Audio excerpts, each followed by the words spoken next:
Você já parou para pensar de onde veio a mulher de Caim?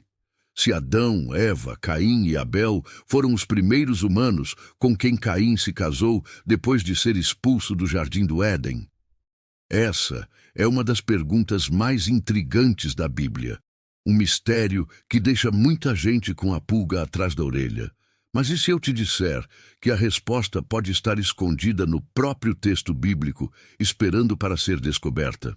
Hoje nós vamos mergulhar fundo nesse enigma, explorar as pistas e desvendar de uma vez por todas quem era a mulher de Caim e quem eram os outros habitantes da terra naquela época. Fique comigo até o final, porque a resposta é mais simples e fascinante do que você imagina. Para entender o mistério, precisamos voltar ao ponto de partida: Adão e Eva e seus filhos. Gênesis nos conta que eles foram os primeiros seres humanos criados por Deus. Eles tiveram 2 filhos que conhecemos bem pelo nome: Caim, o agricultor, e Abel, o pastor. A história toma um rumo trágico quando Caim, movido pela inveja, mata seu irmão Abel. Como punição, Deus o marca e o expulsa, tornando-o um fugitivo e errante pela terra. É exatamente aqui que o grande quebra-cabeça surge. O texto de Gênesis 4, versículo 17, diz o seguinte: E coabitou Caim com sua mulher. Ela concebeu e deu à luz a Enoque. Caim edificou uma cidade e lhe chamou Enoque, o nome de seu filho. Espere um pouco. Que mulher? De onde ela surgiu? Se a população da terra se resumia a Adão, Eva e Caim, a matemática não fecha. Será que existiam outros povos que a Bíblia não mencionou? Ou a resposta é outra? Essa dúvida é a porta de entrada para a nossa investigação. Muitos tentam resolver isso dizendo que Caim encontrou uma mulher de outra tribo, um outro povo que já existia. Mas essa ideia cria um problema teológico ainda maior. Se houvesse outros povos, então Adão e Eva não seriam os progenitores de toda a humanidade, o que contradiz passagens importantes, tanto do Antigo quanto do Novo Testamento, como em Atos 17, que diz que Deus, de um só, fez toda a raça humana. Então, se não havia outros povos, de onde ela veio? A chave para resolver esse mistério está em 2 detalhes que muitas vezes passam despercebidos quando lemos Gênesis. O primeiro é o que a Bíblia não diz. Ela não diz que Adão e Eva tiveram apenas Caim e Abel. Na verdade, depois da morte de Abel, Gênesis 4:25 nos conta que Eva deu à luz outro filho, chamado Sete, dizendo: Deus me deu outro descendente em lugar de Abel, que Caim matou. A linhagem continuou. E aqui vem a pista principal, lá em Gênesis, capítulo 5, versículo 4. Depois de mencionar o nascimento de Sete, o texto diz sobre Adão: Depois que gerou Sete, viveu Adão 800 anos e gerou filhos e filhas. Preste atenção, filhos e filhas. A Bíblia afirma claramente que Adão e Eva tiveram muitos outros filhos e filhas cujos nomes não foram registrados. Eles não tiveram apenas 3 filhos, tiveram uma família numerosa. O segundo detalhe crucial é a longevidade das pessoas naquela época. Adão viveu 930 anos, Sete viveu 912 anos. Matusalém, 969 anos. As pessoas viviam por séculos. Isso significa que, quando Caim matou Abel, Adão e Eva já poderiam ter muitos outros filhos e filhas.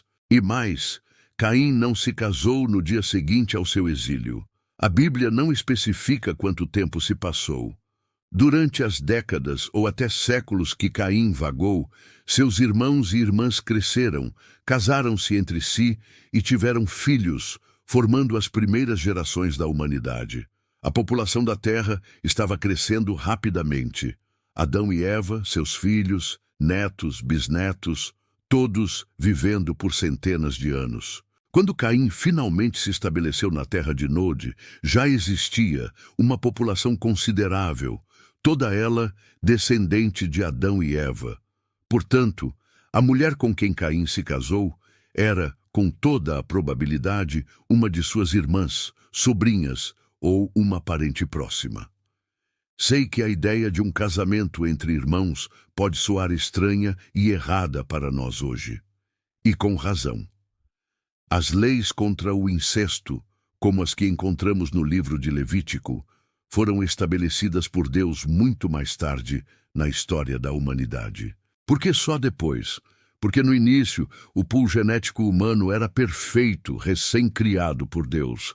Não havia os defeitos genéticos acumulados que hoje tornam as uniões entre parentes próximos perigosas para os descendentes. Naquele ponto da história, era uma necessidade biológica para povoar a terra a partir de um único casal. A proibição veio depois, quando a população mundial já era grande e diversificada, justamente para proteger a saúde das futuras gerações. Então, vamos ligar os pontos. A Bíblia nos diz que Adão e Eva tiveram outros filhos e filhas. As pessoas viviam centenas de anos, permitindo que várias gerações coexistissem e a população crescesse exponencialmente. As leis contra o casamento entre parentes próximos ainda não existiam, pois não eram necessárias geneticamente. Portanto, a conclusão mais lógica e biblicamente consistente é que Caim se casou com uma parente próxima, provavelmente uma irmã ou sobrinha. E sobre a cidade que Caim construiu, ele construiu uma cidade para quem? Para seus próprios descendentes. Ele e sua esposa tiveram Enoque, e a família continuou a crescer. A cidade, no contexto antigo, poderia ser um assentamento fortificado, um acampamento familiar ou uma pequena vila, não necessariamente uma metrópole como imaginamos hoje. Ele a construiu para e com sua crescente família, para se proteger e estabelecer sua própria linhagem. Outra pergunta que surge é sobre o medo de Caim. Em Gênesis 4:14, ele diz a Deus: "Qualquer que me achar me matará." Quem o mataria se só existia sua família? Ele temia a vingança de seus próprios parentes, seus outros irmãos, sobrinhos.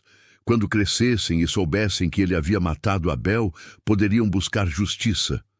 O medo de Caim confirma a existência de outros membros da família, mesmo que não sejam nomeados. A marca que Deus coloca em Caim não era para protegê-lo de estranhos, mas de sua própria família vingativa. O consenso entre a maioria dos teólogos e estudiosos da Bíblia, tanto judeus quanto cristãos, ao longo dos séculos, apoia essa visão. O historiador judeu Flávio Joséfo, que viveu no primeiro século, já escrevia que Adão e Eva tiveram um grande número de filhos. Santo Agostinho, um dos pais da Igreja, também abordou essa questão e chegou à mesma conclusão. Não se trata de uma interpretação moderna, é a forma como a história tem sido compreendida há milênios. O mistério da mulher de Caim só parece um mistério porque tendemos a ler essas passagens antigas com uma mentalidade moderna, esquecendo detalhes cruciais como a longevidade e a frase "gerou filhos e filhas". A Bíblia, muitas vezes, nos dá as respostas, mas precisamos aprender a conectar as pistas que ela mesma espalha por suas páginas. Não houve uma raça pré-adâmica, nem Caim se casou com um ser de outra natureza. A resposta estava em sua própria família. Então, da próxima vez que alguém lhe perguntar com quem Caim se casou, você terá uma resposta completa e fascinante. Ele se casou com uma descendente de Adão e Eva, assim como ele. O mistério está resolvido, não com especulações mirabolantes, mas com uma leitura atenta e conectada do próprio texto bíblico. Espero que essa jornada de descoberta tenha sido tão reveladora para você quanto foi para mim ao estudá-la. A Bíblia é cheia de detalhes incríveis que, quando examinados, fortalecem nossa compreensão de suas narrativas. Se você gostou de desvendar esse mistério comigo, não se esqueça de deixar o seu like. Isso ajuda muito o nosso canal a crescer. E claro, se inscreva e ative o sininho para não perder nossos próximos vídeos. onde continuaremos a explorar as histórias e os enigmas mais fascinantes da Bíblia. Muito obrigado por sua companhia e até a próxima.